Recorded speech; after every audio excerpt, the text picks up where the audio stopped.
So a couple months ago, we had Edmondo Orlati on, Chief Strategy Officer over at Core 42 with you. And one of the big themes that he had talked about was just the idea of AI more as a national capability and not just an enterprise, feature application. From where we sit here today at GTC, I'm wondering how you see that kind of unfolding in terms of AI lending itself to that national capability. Yeah, I think this is a very important feature that we are building, and given the current situation, it's a lot more relevant right now. Looking at the geopolitics and everything. So I think it's got the equivalency of building a power grid. If you think about how the power grids are built, they're not built for one or two people, right? They're built for an entire nation. They're built for various populations. It's also built with three things in mind. Resilience. I need to be extremely resilient regardless of how it is. Second thing, it's all about scale. And populations grow. AI tokens are going to grow, as you heard about it today, right? Like it's all about tokens now. Yeah.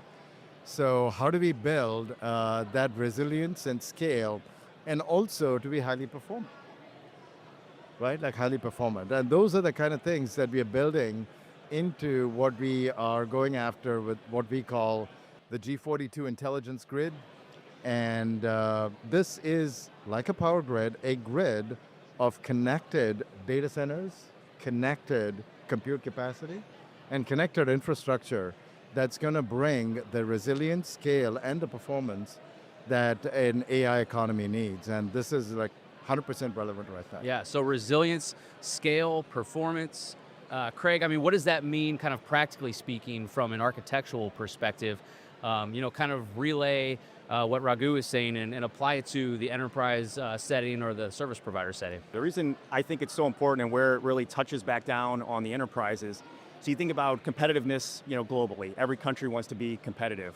So AI is going to bring capabilities to education. That's going to allow your students to get more educated, smarter, faster. Same thing with healthcare. Allow cure disease, help the population out. Obviously, defense will fall in there.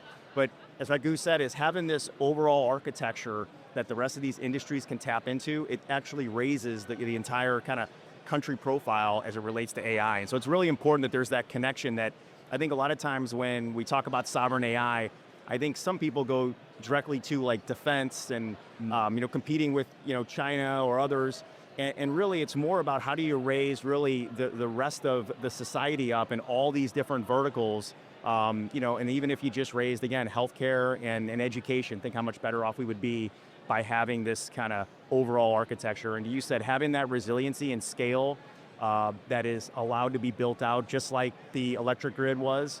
So important if we're really going to distribute AI across all industries. That's an important topic, right? Like sovereignty, right? Yeah, like you said, a lot of people jump to assuming sovereignty means it's national security, right? But it's all about, like there are three types of sovereignty that we care about. One is, obviously it's about data sovereignty. Obviously data needs to be resident, like needs to be controlled. That makes sense. But there is also operational sovereignty, right? Like it needs to be within certain boundaries. And there is the third thing about technological sovereignty, right? Like so countries and other nations feel independent, like, and they're not tied to any particular tech stack, right? Like so we focus on all three and then we deliver that in a way. It's called, our project right now is called Green Shield, into various nations. So every nation has their own constraints. They want to build sovereignty around their own people and around their own boundaries, right?